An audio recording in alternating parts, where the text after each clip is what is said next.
You know, it all started when I felt like I was drowning in the daily grind. As a graphic designer in Portland, Oregon, the city's constant buzz had started to wear me down. So, I thought, why not escape for a while? I needed a change of scenery, someplace quiet, far from the chaos. That's when I found the cabin, tucked away in the mountains near Cold Creek. It seemed perfect, isolated, peaceful, just what I needed to clear my mind and maybe find some inspiration.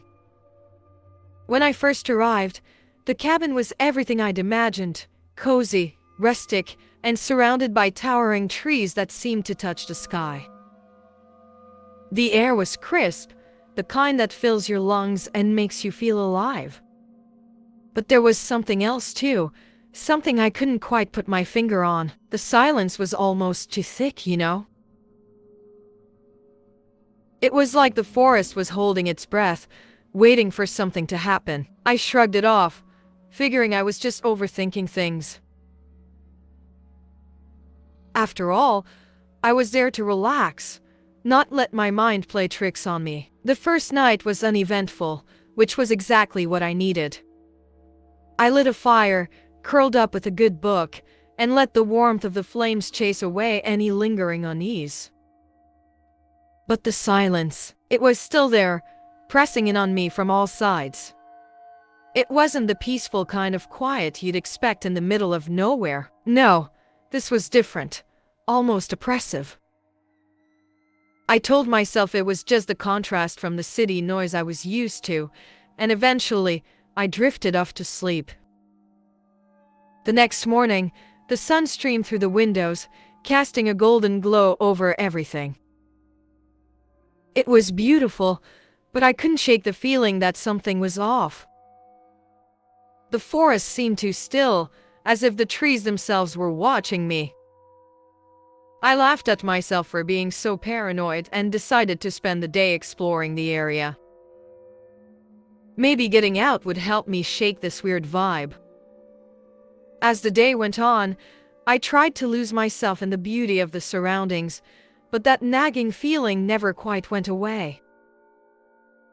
There was a tension in the air, like the calm before a storm. It was subtle, almost imperceptible, but it was there, gnawing at the edges of my awareness. I couldn't help but feel like I was being watched, even though I knew I was alone. At least, I thought I was. That evening, as the sun dipped below the horizon, the cabin took on a different feel. The shadows grew longer, and the once inviting interior now seemed to harbor secrets in every corner. The silence that had been unsettling during the day became downright eerie at night. I tried to shake it off, telling myself I was just being silly, but deep down, I knew there was something more to it. Something I couldn't explain. Yet, that second night was when things started to get really strange. I had just settled into bed, the kind of tired that makes your bones ache, when I heard a faint whispering, barely audible at first. At first, I brushed it off as the wind rustling through the trees, but as the minutes ticked by, the whispers grew clearer. It was like they were circling the cabin, moving closer and closer, and the weirdest part, it sounded like they were calling my name. I sat up in bed, straining to hear over the pounding of my heart. "It's nothing," I whispered to myself, but the whispers didn't stop. They seemed to be coming from the woods, just beyond the cabin's walls. My mind raced, trying to make sense of what I was hearing. Maybe it was just the wind, or maybe I was more exhausted than I thought. But deep down, I knew it wasn't that simple. Curiosity got the better of me, and I found myself inching toward the window, half hoping I'd see nothing and half dreading what I might find.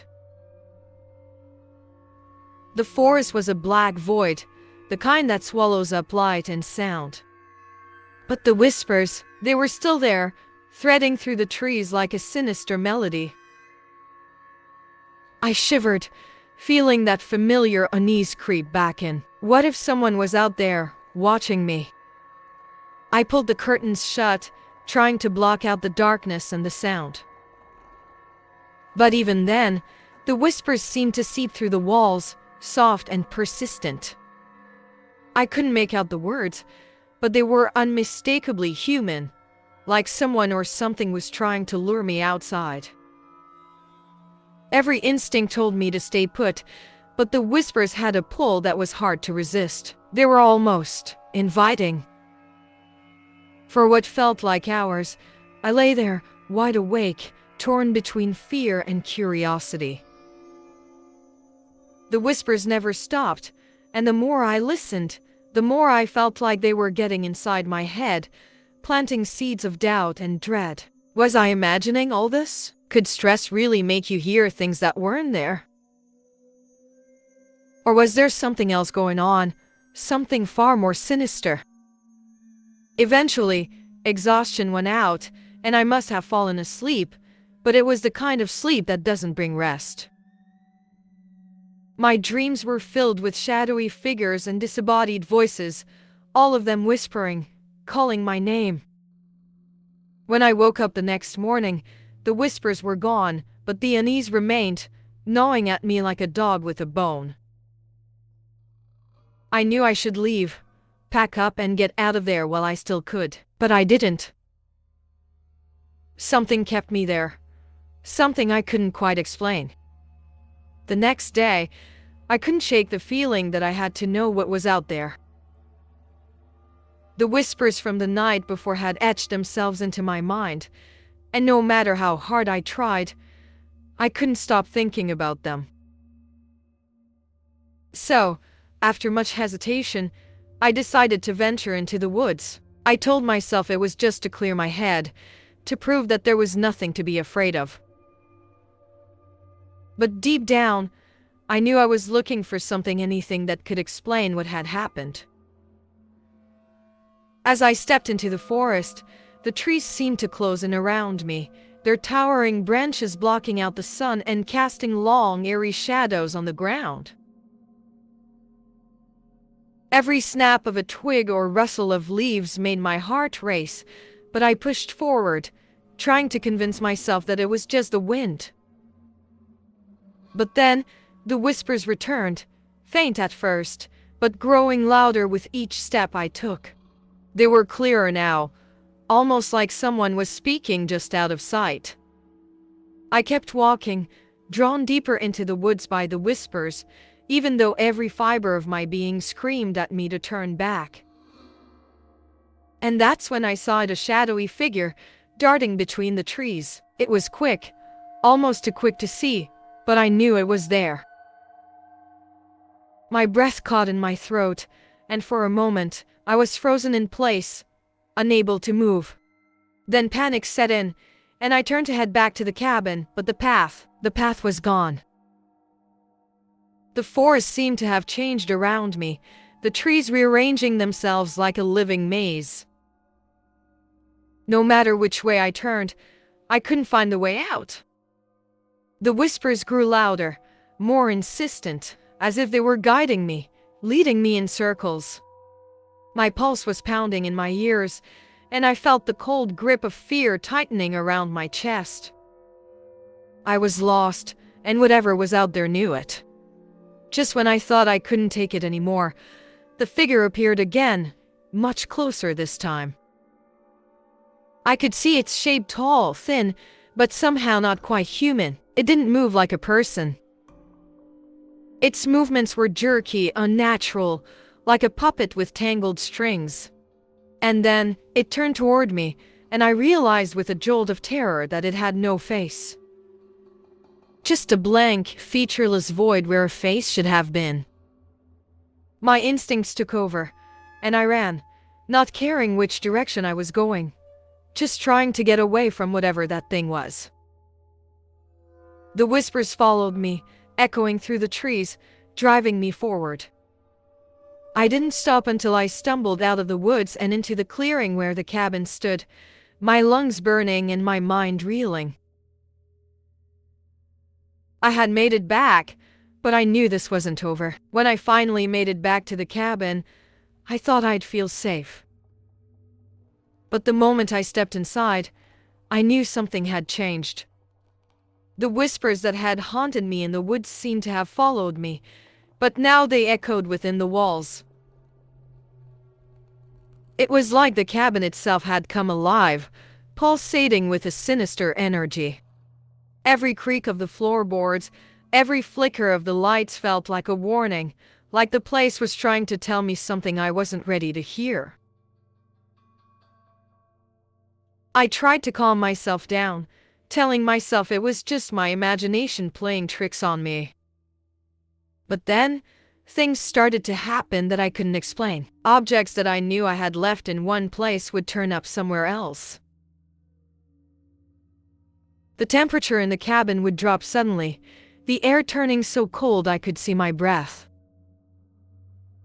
And that feeling of being watched, it was stronger now, almost palpable, like a weight pressing down on me. I couldn't shake the sense that I wasn't alone. Sleep became impossible. Every time I closed my eyes, I'd hear the whispers again, only now they were clearer, more distinct. They didn't just call my name, they whispered things I didn't understand, in a language that felt ancient and wrong. I would wake up in a cold sweat, my heart racing, the sense of dread growing stronger with each passing hour. The line between dream and reality started to blur, and I wasn't sure what was real anymore. One night, as I was trying to get some rest, I felt a sudden, overwhelming sense of panic. I bolted upright, my eyes scanning the room, and that's when I saw it. The shadow. It was there in the corner, watching me. It wasn't moving, just standing there, its presence so dark and oppressive that it felt like the air was being sucked out of the room. I wanted to scream, to run, but I was paralyzed with fear. It didn't have a face, but I could feel its gaze, cold and malevolent, fixed on me. I don't know how long I sat there, staring at that shadow, waiting for it to do something, anything. But it never did. It just stood there, watching as if it was waiting for me to make the first move. Finally, I couldn't take it anymore. I grabbed the nearest object, a chair, and hurled it at the shadow. The moment it made contact, the shadow vanished and the chair clattered to the floor. But the fear didn't leave with it. If anything, it grew stronger, because I knew now that whatever was in that cabin with me wasn't going to let me go so easily. From that point on, I couldn't stay in one place for too long. The whispers followed me wherever I went, growing louder and more insistent. The cabin felt like a trap, a place where the walls were closing in on me, where the air itself was thick with malice. I knew I had to find a way out, but every time I tried, something would stop me. The doors would slam shut on their own, the windows would rattle as if they were being pounded by an invisible force. I was a prisoner in my own nightmare. Desperation was starting to set in, and I knew I couldn't go on like this. I had to figure out what was happening, why the cabin had turned into this nightmare. So, I began searching through the old belongings that were left behind, hoping to find something, anything, that could explain what was going on. That's when I stumbled upon it, a dusty, leather-bound journal tucked away in a drawer. It looked ancient, the kind of book that held secrets long forgotten. My hands trembled as I opened the journal, the pages brittle with age. The handwriting was nearly illegible, but I could make out enough to understand that the person who had written it had experienced something similar to what I was going through. They spoke of whispers in the woods, of shadows that moved on their own, of a presence that seemed to watch them day and night. My heart sank as I realized I wasn't the first person to encounter this. And if the journal was to be believed, I wouldn't be the last. As I read on, the entries became more frantic, more desperate. The writer described how they had come to understand that the figure in the woods wasn't human, it was something far worse. A malevolent spirit, bound to the land, feeding off the fear of those who ventured too close. The more I read, the more I felt like this spirit had been waiting for me, biding its time until I arrived. My presence had awakened it, and now it was coming for me. The journal went on to detail the horrors that the previous occupant had faced, how the whispers had driven them to the brink of madness, how the shadowy figure had appeared closer and closer each night, until they couldn't take it anymore. But there was something else, something even more terrifying. The writer had tried to leave, but the spirit wouldn't let them. It had trapped them there, feeding on their fear until they finally succumbed.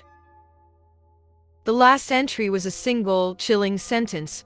"It won't let me leave." I closed the journal, my mind racing. Was this my fate too? Had I been lured here just to become another victim? The thought sent a cold shiver down my spine. But there was something else in the journal, something that gave me a glimmer of hope. A ritual. The writer had been researching a way to banish the spirit, to break the hold it had on the land, but they hadn't been able to complete it. Now, it was up to me. If I wanted to survive, I'd have to finish what they started. I knew it wouldn't be easy. The journal warned that the spirit would fight back, that it would do everything in its power to stop me, but I didn't have a choice. The longer I stayed in that cabin, the stronger the spirit would become, and the weaker I would be. I had to act fast, or I'd end up just like the person who wrote that journal, another lost soul, trapped in the woods, forever haunted by the whispers. With the journal clutched in my hands, I knew there was no turning back. The ritual was my only chance to break free from the nightmare that had taken hold of the cabin and somehow of me. The instructions were detailed but cryptic, filled with symbols and phrases in a language I didn't recognize. But I had no time to hesitate. The whispers were growing louder, more aggressive, and the temperature in the cabin had dropped to an unbearable chill. It was as if the very air was being sucked out, leaving me gasping for breath. I gathered the items listed in the journal, my hands shaking so badly that I could barely hold onto them.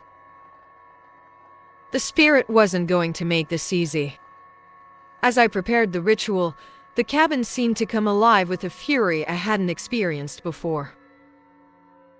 Windows shattered as if struck by an invisible force, doors slammed shut with a deafening bang, and the walls creaked under the pressure of some unseen power. It felt like the cabin was trying to crush me, to stop me from completing the ritual, but I couldn't let it win.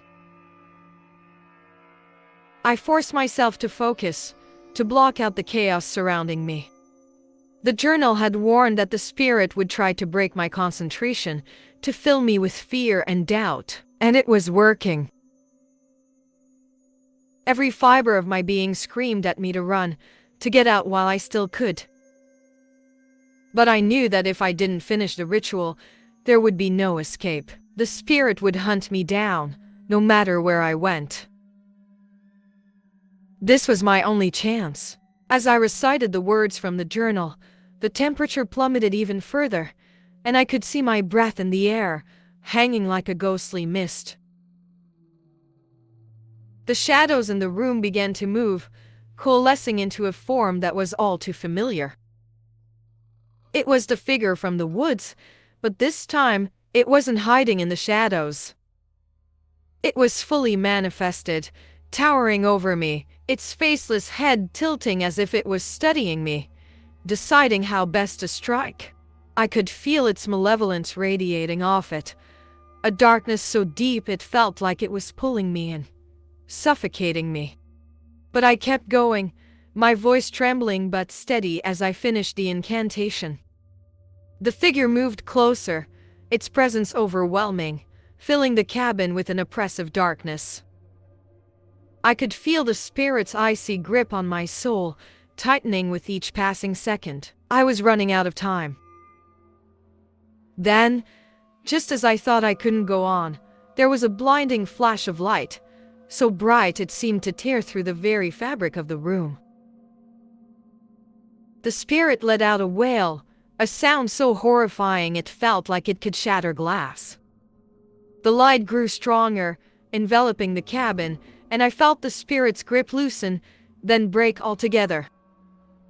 The wails echoed through the mountains, fading into the night as the light finally dimmed. The cabin was silent once more, but the darkness had lifted. For the first time since I arrived, I felt like I could breathe. When the light faded, I was left standing in the center of the cabin, shaking from head to toe. The oppressive darkness, the whispers, the spirit, it was all gone, but the silence that filled the room was almost as unnerving. It was as if the entire place was holding its breath, waiting to see what I would do next. I didn't waste any time. Grabbing my things, I stumbled toward the door, desperate to get out before anything else could happen. As I stepped outside, the cool night air hit me like a wave, clearing my mind just enough to push me forward. The woods were still, almost peaceful, but I knew better than to trust it. My heart was pounding in my chest as I hurried to my car, every instinct telling me to run, to get as far away from that place as possible. I fumbled with the keys, my hands still trembling, but eventually I got the car started and sped down the mountain road, not daring to look back. The drive was a blur. My thoughts were racing, trying to process everything that had happened, but it was all too much. The only thing I knew for sure was that I needed to put as much distance between myself and that cabin as I could. The further I drove, the more the tension in my chest began to ease, but I couldn't shake the feeling that something was still with me, lurking just out of sight. By the time I reached the edge of town, I was exhausted, both physically and mentally, but I didn't stop. I couldn't. The cabin was miles behind me, but the fear was still there, gnawing at me, telling me that it wasn't over. The journal had said the ritual would banish the spirit, but what if it hadn't worked? What if I had only made it angrier? The thought sent a shiver down my spine, and I pressed harder on the gas pedal. When I finally pulled into my driveway back in Portland, I was too drained to feel any sense of relief. I sat in the car for a long time, staring at the darkened windows of my house, trying to convince myself that it was safe to go inside. But the whispers, I could still hear them, faint and distant, like a memory I couldn't shake. I knew I should have been relieved to be home, but instead, all I felt was a deep, unsettling dread. I made it inside, locked every door and window, and collapsed onto my bed, but sleep wouldn't come. The cabin was far behind me, but it felt like it had followed me, like it was still out there, waiting. Every creak of the house, every gust of wind outside sent my heart racing, convinced that the spirit had found a way to follow me. I wanted to believe that I was safe, that the nightmare was over, but deep down, I knew it wasn't that simple. And then, just as I was beginning to drift off, I heard a faint whisper, coming from the corner of the room. My blood ran cold as I realized it was saying my name. I shot up in bed, but there was nothing there, only the darkness. I told myself it was just my imagination, that I was still on edge from everything that had happened.